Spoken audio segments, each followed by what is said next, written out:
Hey y'all, welcome and welcome back to my channel. My name is Raquelle Lynnette. If this is your very first time here, welcome, come on in.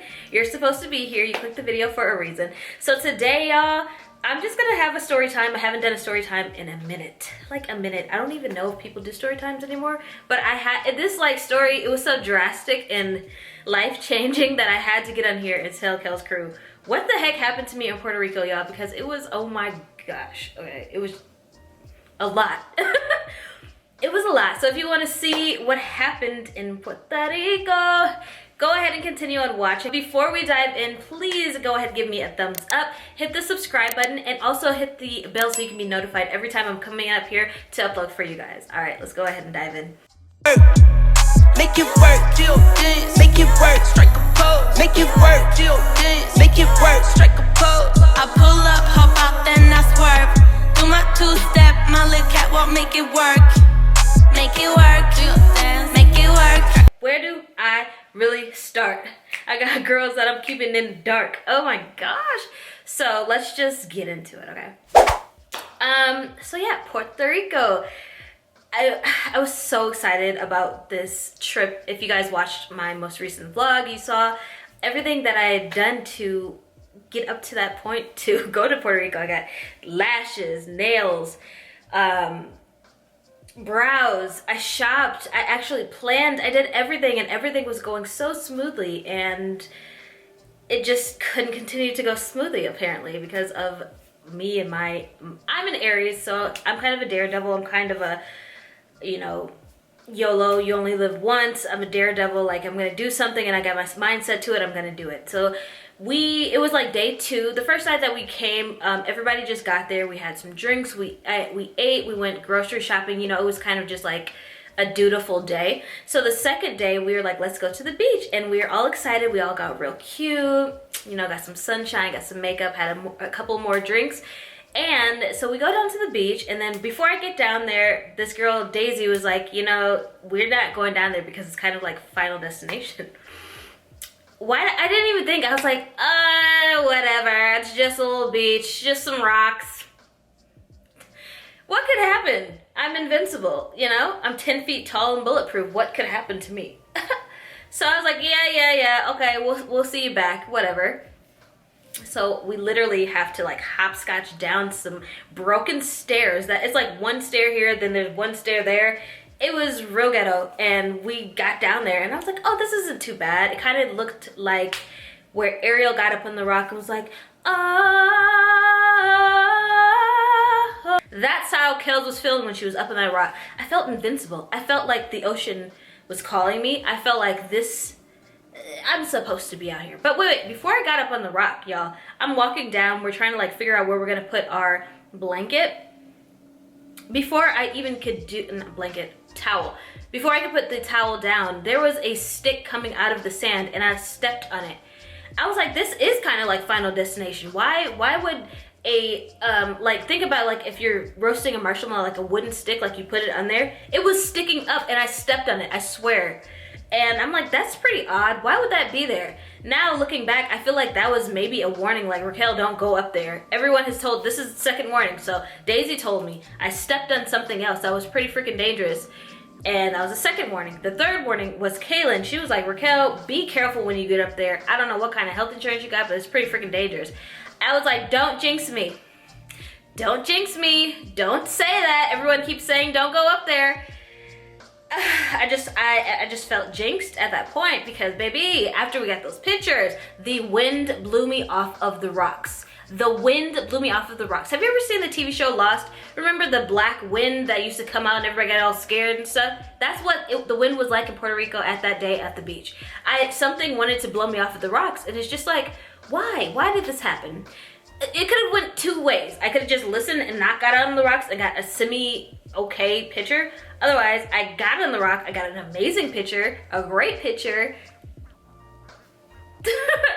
Great pictures, but I lost a toenail. So upon getting pushed off of the rock by the wind, I was like, oh, this is all I remember. I saw my toenail. I saw my toenail. The toenail is supposed, let's say the toenail is supposed to be right here. The toenail was all the way over there, child. I immediately grabbed him like, ah! And then apparently, according to one of the girls in the trip, she said, I'm gonna replay the whole situation. She was like, this is how it went. She was like, you fell? Oh! And then you're like, Kaylin, you fucking bitch, you jinxed me. I'm sorry, Kaylin. I was in shock. I was in panic. The only other time I've ever been that type of distress has been when I was giving birth to my son, Jackson. My water broke, and upon getting to the hospital, I was basically ready to push, and they were talking about not giving me any epidural or any type of pain medicine, so I like snapped really bad. That is the only other time I've been in extreme pain and have just freaked out on everybody. So I felt like I was down there for like 3 hours. I was down there for about, I would say half an hour, because the ambulance had to find me. We literally had to send coordinates in Puerto Rico. Even though Puerto Rico is a part of the US, it's still to me like a foreign country. And that is my experience upon going to the hospital, upon dealing with everybody, and upon the ambulance. I sat in the hospital after they got me there, after they had to take me outside to a tent because they're in a red state for COVID. After going outside in the tent with no pain medicine, after I'm like biting my arm, kicking and screaming because they had to put saline and clear the sand out with no pain medicine, I go to the tent with no pain medicine. They're dinking around with the morgue, taking my blood pressure, doing stuff. I'm still in pain here. There's no pain medicine being offered or anything. We're an hour in. We finally get into the hospital. They park me outside, not even in a room. I'm just in the hallway. And some people are like, well, that happens in some, hospitals in the States. I've literally never experienced that. Coming from Minnesota, who is top tier healthcare, it's just like, wow, I feel like I'm being neglected, and I just felt very targeted. Maybe because I was in pain and I was in a state of shock, whatever. I just felt like they could give me a room or some pain medicine. I had to literally scream and cuss people out to get some type of pain medicine. Finally, like 3 hours in, I swear to God, the doctor came to see me. She's like, oh, blah, blah, blah, we gotta get this and that. Apparently, my friend who was with me, there was some type of miscommunication with the medical office.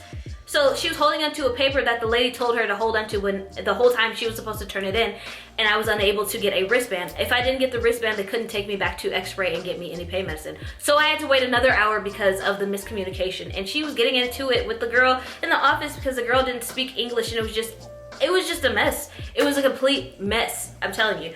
But the whole time, this whole 3 hours, I'm still in pain. The toenail is off and the flesh is exposed. Like, they put a very light layer of gauze over it, like not having it touch, but no pain medicine, nothing. So finally, 3 hours in, I'm like, can I please have something? They're like, yeah, we'll give you something. It was basically Advil, and it just kind of maybe took a bit of the edge off.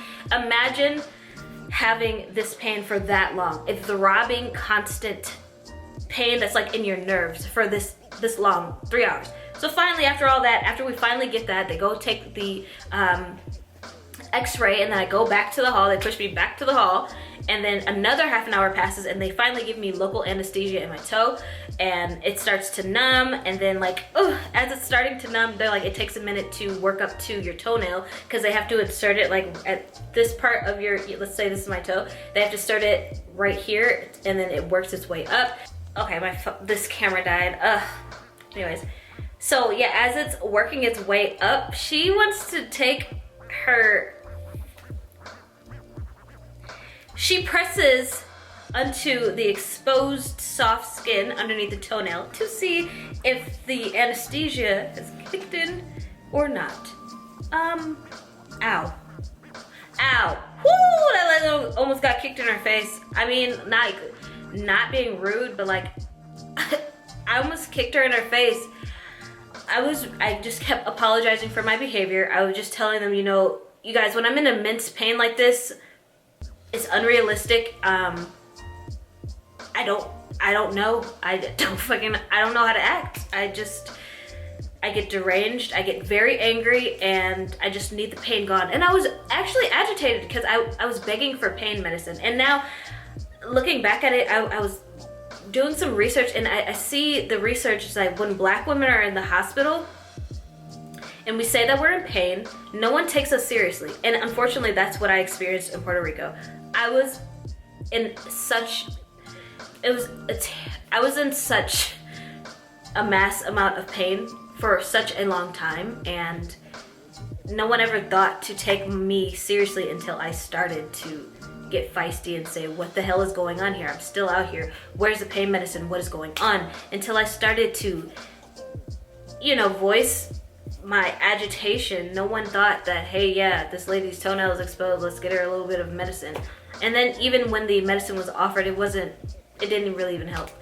So it's just like, I was like, I'm not trying to get high. I've been here for 3 hours with an exposed toenail. I'm in pain. This hurts. I have I have a small pain tolerance. So I didn't feel like I was taken seriously. And you know, the ladies, I guess, did their thing. The ambulance women were laughing at me, apparently. My friend Kaylin rolled with me. She said that, is she always this dramatic? And it's just like, have you ever had a toenail come off? Have you ever experienced this kind of pain? How would you know how you would react in that situation? I don't like when people try to put a cap on other people's pain or emotions or how dramatic that they're being, especially if they're at the beach down and I have to hop up. They had to literally make me hop up. There's no stretcher. I had to hop up with a bleeding exposed toe through sand upstairs. This guy who was on the trip, the photographer, he helped me hop up. I forgot to tell you guys that part. So I had to mentally brace myself to be able to take my hand off of my toenail that was bleeding and gross and deformed and off, and hopscotch through the sand up those jagged stairs that we were talking about, and then they put me on the stretcher. What a traumatic experience, but what a story to tell. This is how you live your life. I'm excited that I didn't die, thank you God. I'm excited that nothing was broken. I'm excited that the toenail will eventually grow back. It may be a little bit deformed, so there goes my beautiful, perfect toes, but at least I have a story to tell. I'm just happy that there's no infection and nothing more serious happened.